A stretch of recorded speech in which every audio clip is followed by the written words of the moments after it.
Mesdames et messieurs, bonsoir. C'est un réel plaisir de vous retrouver pour le 140e numéro de votre émission d'innovation, de technologie et de digital. On se retrouve juste après le sommaire. Pour ceux qui pensent que leur iPhone a un virus ou encore si vous êtes souvent dérangé au téléphone par du démarchage commercial ou des arnaques, nous vous démontrerons ce soir comment protéger votre iPhone contre les arnaques, malware et virus. Face aux problèmes énergétiques auxquels notre pays fait face, plusieurs solutions alternatives sont proposées par les jeunes Maliens. Ce soir, on parlera de l'un de ces projets. Il s'agit de Smart Conso, une application mobile et des prises intelligentes permettant de surveiller et de contrôler en temps réel la consommation énergétique.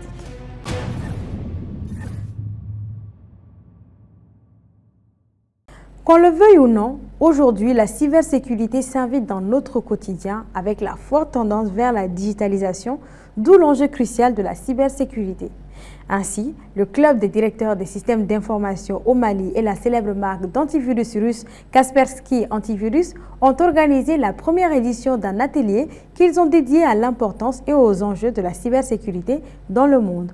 L'équipe de Malinov y a fait un tour.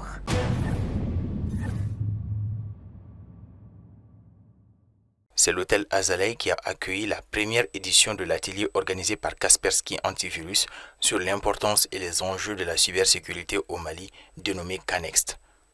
Cet événement a réuni des professionnels de la cybersécurité, des responsables de la sécurité informatique, des décideurs politiques et des chercheurs, tous impliqués dans la lutte contre les cybermenaces. La cybersécurité s'invite, qu'on le veuille ou pas, maintenant dans notre quotidien, parce qu'avec l'avènement du numérique et la tendance maintenant, forte tendance je dirais, qu'on a pour aller vers la digitalisation. Et qui dit digitalisation va parler forcément de données. Et les données ne doivent pas être à la portée de tout le monde, ces données doivent être sécurisées. Donc comment les sécuriser? Pourquoi les sécuriser aussi? C'est face aux différentes menaces qui existent à travers le monde. Et il n'est pas sans dire que notre pays, le Mali, fait beaucoup l'objet de ciblage, de beaucoup d'attaques complexes. Avec plus de 25 ans d'expérience, Kaspersky fait aujourd'hui partie des leaders mondiaux en matière de cybersécurité.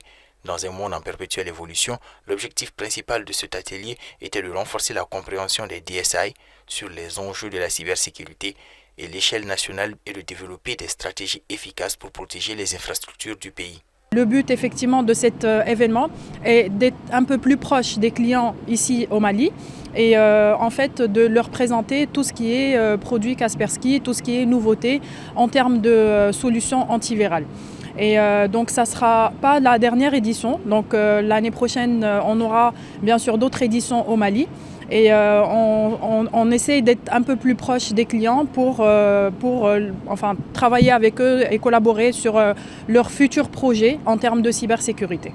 Kaspersky a mis en avant l'importance des partenariats publics et privés pour renforcer la sécurité numérique. Ainsi, les participants ont eu l'occasion d'échanger sur les forces, faiblesses, opportunités et menaces actuelles de la cybersécurité au Mali et plus loin, partager leurs meilleures pratiques et expériences sur la mise en œuvre de cadres institutionnels et de stratégies de défense contre les cyberattaques. Et aujourd'hui, effectivement, pendant cet événement, avec mes collègues, donc on a pu voir l'état des menaces, par exemple, ici au Mali. Et en fait, le but aujourd'hui, effectivement, c'est de travailler sur cela, de doter les clients et les infrastructures cyber, par exemple, des clients, des produits avancés et adéquats à leur infrastructure.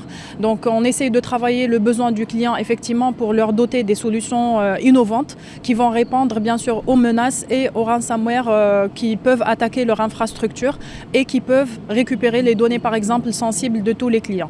Aujourd'hui on parle de clients sensibles, par exemple on parle de tout ce qui est ministères gouvernementaux, on parle de clients privés et des PME.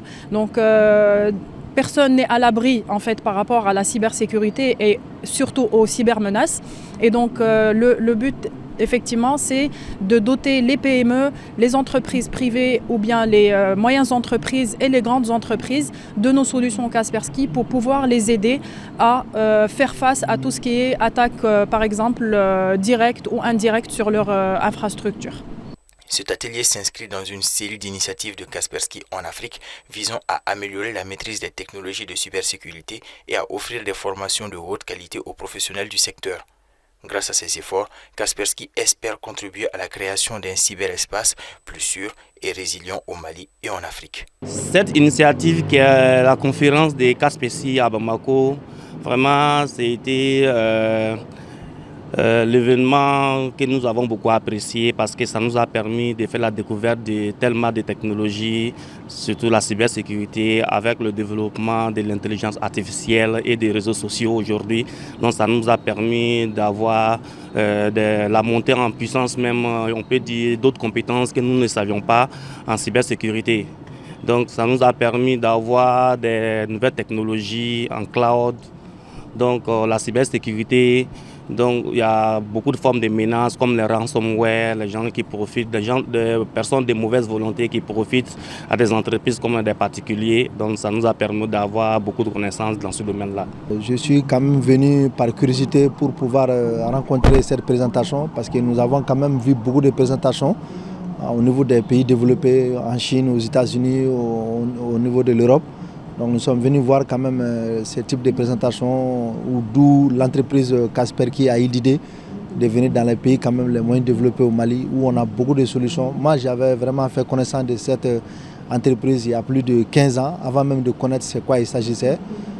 Dans nos premiers PC on disait il faut installer un antivirus et les plus facilement trouvables c'est Kaspersky faisait partie.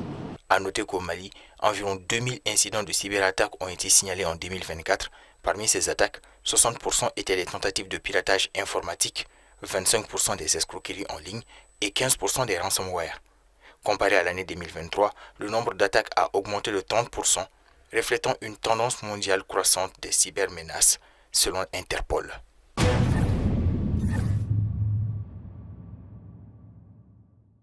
En buzz, cette semaine, on célèbre les 30 ans de la PlayStation, la célèbre console de jeux vidéo emblématique qui en est à sa 5e génération. C'est le 3 décembre 1994 que sort au Japon la PlayStation, première incursion de Sony dans le jeu vidéo. Un succès mondial, notamment auprès d'un public plus adulte qui a propulsé le constructeur japonais au rang d'acteur majeur du secteur. Pourtant, la PlayStation à la base est le fruit d'une brouille entre l'inventeur du Walkman et le leader du marché au début des années 90, Nintendo. Sony a alors décidé de lancer la PlayStation Plus NDRL en tant que console indépendante et vise alors les jeunes adultes, notamment via des campagnes de publicité au ton décalé. Capable de lire les CD audio, la machine séduit au-delà du jeu vidéo. Un élément marketing que reprendra la PlayStation 2 et son lecteur DVD avec 160 millions d'exemplaires écoulés dans le monde, plus gros succès de la gamme PlayStation. Puis la PS3 et son lecteur Blu-ray. Depuis, la PlayStation a changé l'histoire des jeux vidéo. Ce changement s'est aussi accompagné de révolutions technologiques. Jeux de sport, de combat, de course, de nombreux studios se tournent vers cette console pour expérimenter autour de cette nouvelle technologie, attirés par des kits de développement moins chers que ceux de la concurrence et le format CD encore peu répandu, ainsi qu'aux capacités de stockage bien plus élevées qu'une cartouche de jeu. Le pari est largement gagné pour Sony, le constructeur qui visait au minimum 1 million de ventes pour amortir le coût de développement en écoulera plus de 102 millions. Cet héritage transparaît également dans les différentes générations de la console qui en est à sa 5e et a connu des versions portables au succès bien moins important. Début novembre, Sony a aussi lancé une version Pro plus puissante de sa PlayStation 5 ainsi qu'une gamme de produits en édition limitée reprenant la teinte grise de la console originale.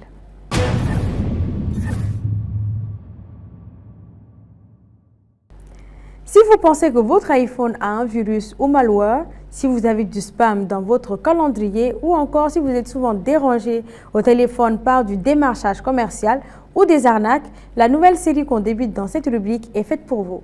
Dans cette continuité, Babi vous montre comment protéger votre iPhone contre les arnaques, les malwares et les virus et comment les supprimer.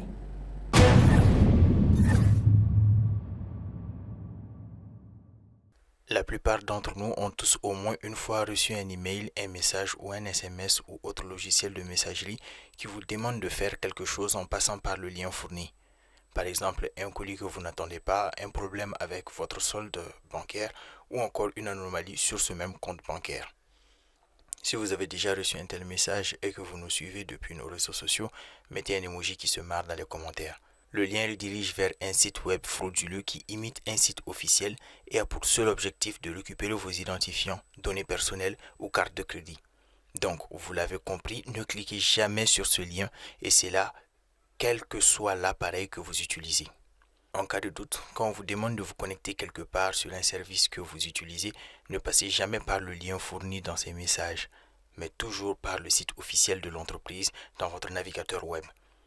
Et voici ce que vous pouvez faire pour minimiser ces messages piégés dans l'app Messages. Je vous conseille premièrement d'afficher ces messages dans une liste séparée de vos amis et proches grâce à une fonction bien pratique à activer dans les fonctions de messages. Et pour cela, allez dans les réglages, puis dans Messages, et sur cette page, vous cochez l'option Filtrer les expéditeurs inconnus. Et désormais, vous verrez maintenant une liste séparée dans l'application Messages qui regroupe tous les messages provenant des expéditeurs inconnus qui ne sont pas dans votre carnet d'adresses. Vous pouvez signaler ces messages indésirables et d'autres messages suspects reçus à Apple en touchant la mention indésirable sous le message concerné. Toutefois, cette mention n'est pas toujours présente sous les messages que vous voudriez signaler. Alors, ce signalement n'empêche pas son expéditeur d'envoyer un autre message et si vous ne souhaitez pas recevoir ces messages, vous devez bloquer ce contact. C'est ce que je vous conseille de faire à chaque fois, bloquer les numéros d'où proviennent ces messages indésirables qui vous veulent du mal. Pour cela, appuyez sur le numéro en haut, puis appuyez sur l'icône info et sur cette page tout en bas, vous pouvez bloquer ce correspondant. Cela empêchera le numéro en question de vous envoyer à nouveau des messages similaires. Faites pareil avec l'application Mail. Ouvrez l'email contenant le contact que vous souhaitez bloquer, puis dans la partie supérieure, touchez le nom du contact et touchez Bloquer ce contact. Voilà pour aujourd'hui pour ce premier épisode. Ce fut un peu long, sinon long tout court, mais j'espère qu'il aura été instructif. D'autres menaces arrivent dans les prochains épisodes, mais aussi comment les pallier. Sur ce, je vous laisse assimiler cette technique et je vous dis à la prochaine.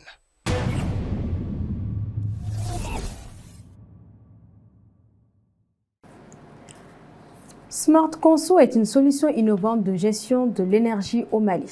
Pour en discuter, nous recevons M. Aloussène Traoré, cofondateur de Smart Conso, qui est un projet innovant qu'il a en commun avec plusieurs autres jeunes. Bonsoir M. Traoré. Bonsoir. Bienvenue sur le plateau de Malinov. Merci.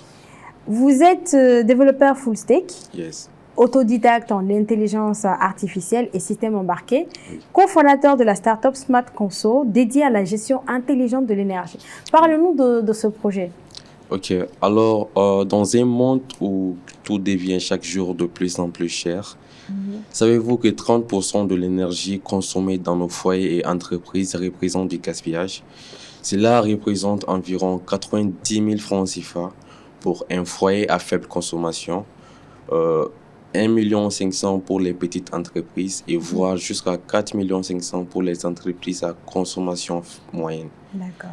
Alors, Smart Conso est une initiative qui vise à transformer ces gaspillages en économie grâce à une gestion intelligente de l'énergie. Comment est-ce que vous arrivez à transformer cela? Comment est-ce que vous gérez intelligemment l'énergie? Je sais qu'il y a des capteurs intelligents. Est-ce que ce sont ces capteurs intelligents-là qui jouent le rôle de gestionnaire de l'énergie? Ok. Déjà, Smart Conso est la combinaison d'une application mobile et des dispositifs qui sont des compteurs intelligents et des prises intelligentes. Donc, nous placerons nos compteurs intelligents à côté des compteurs traditionnels des familles. Est-ce que c'est avec les compteurs EDM, les compteurs prépayés ou bien c'est avec quel type de compteur? Ok. Smart Conso, c'est la combinaison d'une application mobile et des dispositifs qui sont des compteurs et des prises intelligentes. Alors, nous visons à installer nos compteurs à côté des compteurs traditionnels des foyers et des entreprises, que ce soit les compteurs Isago ou les compteurs prépayés, post-payés, disons. Nous allons mettre nos compteurs à côté de ça. Et les prises intelligentes seront placées au niveau des appareils électriques de la maison, c'est-à-dire les climatiseurs, les ventilateurs, les téléviseurs, etc. Cela vise à optimiser un peu la consommation de l'énergie, c'est ça? Oui.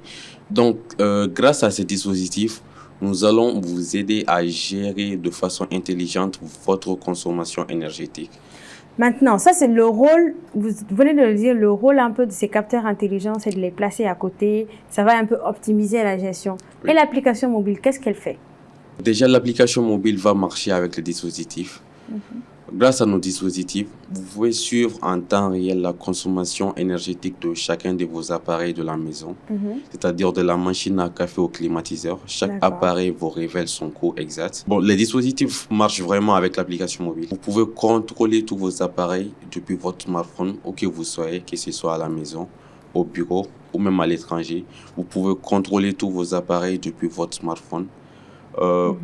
Nous avons intégré une autre fonctionnalité. Est-ce que cela veut dire qu'en fait, l'idée c'est qu'on puisse vous dire exactement combien est-ce que vous consommez en termes d'électricité pour chacun des équipements, et soit la personne prend la décision soit de diminuer, ou si ça lui convient de continuer avec ce rythme-là, c'est ça? Oui, exactement. C'est pourquoi nous optons à montrer le kilowatts consommés et même une estimation du prix en francs CFA de la consommation. D'accord, donc à travers l'application, on sait exactement qu'est-ce que le climatiseur a consommé, qu'est-ce que le réfrigérateur a consommé, et enfin, on a les détails sur tout ça. Oui, exactement. Ok. À côté de ces capteurs intelligents et de cette application mobile, vous avez une IA qui est intégrée, que vous avez appelée Jinet. Oui. Un nom, bon, on va dire, pourquoi déjà le nom Jinet et qu'est-ce que l'IA permet de faire? Ok. Déjà, Jinet, c'est venu comme ça. Comme vous le savez tous, Jinet, ça fait référence à... C'est les jeans. Voilà, le jean, c'est un peu l'imaginaire et tout. Donc il y a un truc extraordinaire que ce truc fait. D'où l'aspect jean. Yes, exactement. Okay. Donc il permet de faire quoi? Déjà, il permet de contrôler tous les appareils de la maison. Vous pouvez discuter avec Jinet. Vous pouvez lui demander des conseils en fonction de... vous pouvez lui demander des conseils pour vous aider à gérer votre consommation énergétique. Vous pouvez lui demander de contrôler vos appareils, c'est-à-dire vous pouvez dire Jinet, peux-tu m'éteindre la télé? Jinet, peux-tu allumer le climatiseur? Donc on a un fonctionnement à la Alexa par exemple, où on dit Alexa fait ci, Alexa fait ça. Exactement. Donc on dit Jinet éteint la clim, Jinet peut-être éteint le frigo, Jinet fait ci, Jinet fait ça, et elle exécute. Oui, et il exécute, oui. D'accord. Maintenant, est-ce que cette IA a été entraînée à pouvoir faire, vous l'avez entraînée pendant combien de temps? On a commencé à entraîner cette IA il y a vraiment un peu longtemps. Depuis près d'une année, nous sommes sur cette IA parce qu'on l'a commencé from scratch, c'est-à-dire de bas. C'est nous qui l'avons formé depuis le début jusque-là à vraiment s'adapter aux besoins du Mali. Quelles sont un peu les limites de Smart Conso? Certes, ça nous montre la consommation, ça montre ce que tu as consommé. Il y a Jinet à qui on peut dire fais ci, fais ça.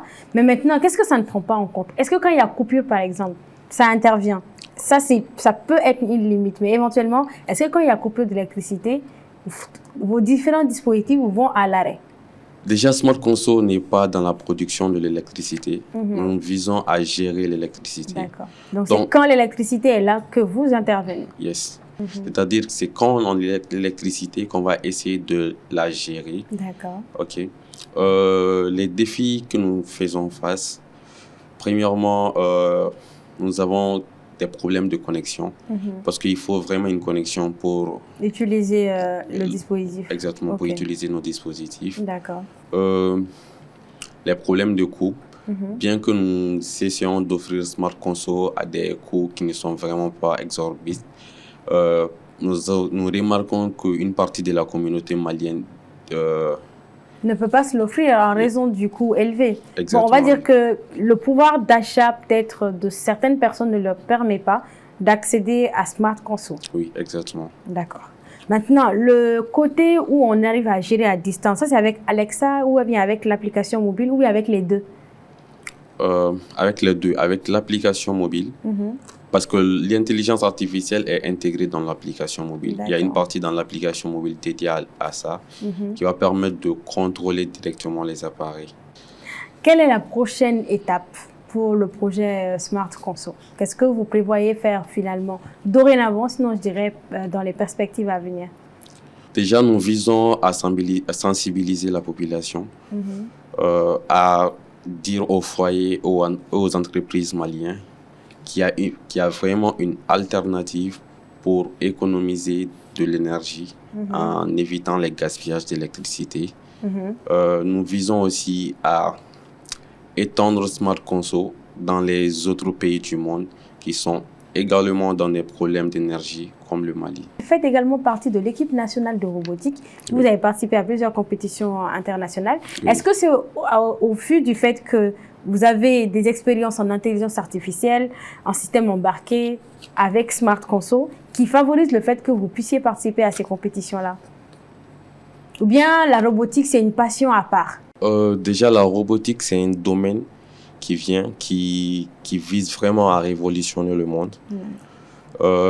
Nous avons remarqué que autant de nos grands-pères, de nos grands-grands-parents, il y avait beaucoup de tâches qui étaient effectuées par des humains.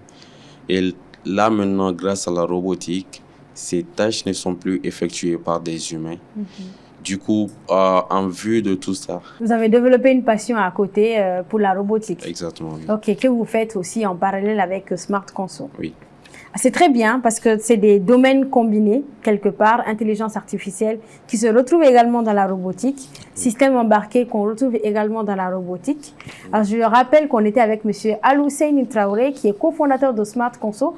Smart Conso, qui est un projet qui vise à dynamiser, sinon vous permettre de contrôler quelle est votre consommation énergétique en temps réel chez vous avec vos appareils, que ce soit climatiseur, réfrigérateur, mais aussi d'autres appareils.